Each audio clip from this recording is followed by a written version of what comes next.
జీవితానికి good bye చెప్పండి కేవలం 2000తో జీరో డౌన్ పేమెంట్ ఈఎంఐ సదుపాయం కలదు అమెరికన్ లేజర్ ఐ హాస్పిటల్.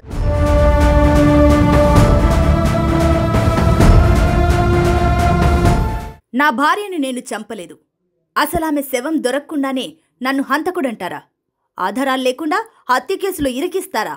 మీ సంగతేందో కోర్టులోనే తేల్చుకుంటా, కడిగిన ముత్యంలా బయటకొస్తా అంటూ పోలీసులనే తికమక పెట్టిన మీర్పేట్ హంతకుడు గురుమూర్తి మొత్తానికి పోలీసులకు చిక్కాడు.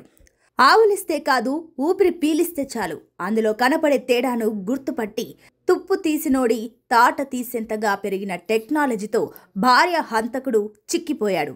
మీర్పేట్ మర్డర్ కేసును పోలీసులు చాకచక్యంగా ఛేదించారు. అదెలాగో తెలుసుకుందాం.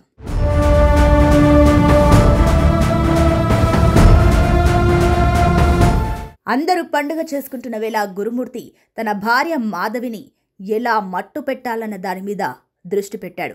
భార్యను హత్య చేసి పోలీసులకు చిక్కకుండా ఉండాలంటే ఆధారాలను ఎలా మాయం చేయాలన్న దాని మీద కొద్ది రోజుల క్రితమే ఓ చిన్నపాటి రీసెర్చ్ చేశాడు.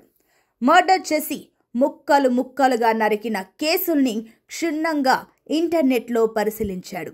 డెడ్ బాడీని కాదు, తన భార్య బాడీలో ఒక్క అణువును కూడా పోలీసులకు చిక్కనీయకుండా చేయాలంటే ఏం చేయాలన్న ప్లాన్ కోసం వెబ్ సిరీస్లను కూడా వదలకుండా చూశాడు. మొత్తానికి ఓ నిర్ణయానికొచ్చి ఆమెను ఇంట్లోనే చంపేసి శరీరాన్ని ముక్కలు ముక్కలుగా నరికేసి అవయవాల్ని బకెట్లో వేసి ఉడకబెట్టి ఎముకల్ని మిక్సీలో వేసి పొడి చేసి ఆ పొడిని తీసుకెళ్లి తమ ఇంటికి దగ్గరలో ఉండే ఓ చెరువులో పడేసి భార్యకు సంబంధించిన ఆధారాలు ఇసుమంతా లేకుండా చేయడంలో సూపర్ సక్సెస్ అయ్యాడు. మొదట ఈ కేసును ఎలా ఛేదించాలన్న దాని మీద పోలీసులు తలలు పట్టుకున్నారు. ఆ తర్వాత అసలు తతంగానికి తెరలేపారు.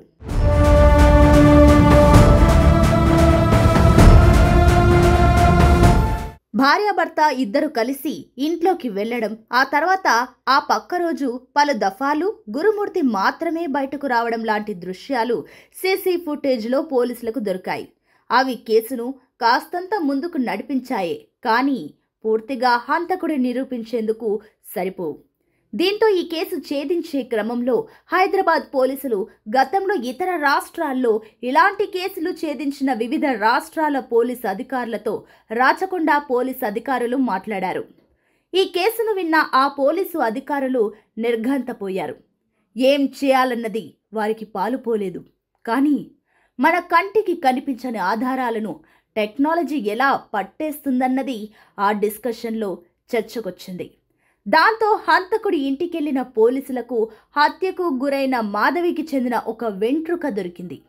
ఆ వెంట్రుకతో ఆమె బిడ్డల DNA సరిపోతే అది ఒక ఆధారం అవుతుంది. ఇక ఆ ఇంట్లో మాంసం నరికేందుకు ఉపయోగపడే ఓ చెక్క దిమ్మ దొరికింది. అదెందుకు ఇంట్లో ఉందో అన్న దానికి నిందితుడు సమాధానం చెప్పాల్సి ఉంది. ఇంతకంటే మించి సూపర్ లైట్ టెక్నాలజీ ద్వారా ఆ ఇంట్లో FSL అధికారులు మాధవి రక్తం మరకలను గుర్తించారు.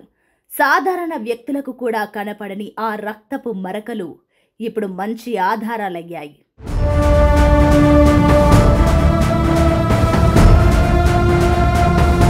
మొత్తానికి ఈ దారుణ హత్యకు పాల్పడింది ఎవరన్నది పోలీసులకే కాదు అందరికీ క్లియర్గా తెలిసిపోయింది. అయితే బాడీ దొరకలేదన్న ధీమాతో హంతకుడు ధీమాగా ఉన్నాడు. మరోవైపు టెక్నాలజీ మాత్రం ఒకటి తర్వాత ఒకటిగా ఆధారాలను పోలీసులకు అందిస్తుంది. ఈ పరిస్థితుల్లో హత్య చేసిన వాడికి శిక్ష పడి తీరాలన్న తపనతో అధికారులు ముందుకు కదులుతున్నారు. ఇక్కడ గమనించాల్సింది ఏమిటంటే నేర విచారణలో వస్తున్న విప్లవాత్మక మార్పులు దోషిని ఇసుమంతా కూడా వదలడం జరగదన్నది మాత్రం ప్రతి ఒక్కరూ గుర్తుపెట్టుకోవాల్సి ఉంది.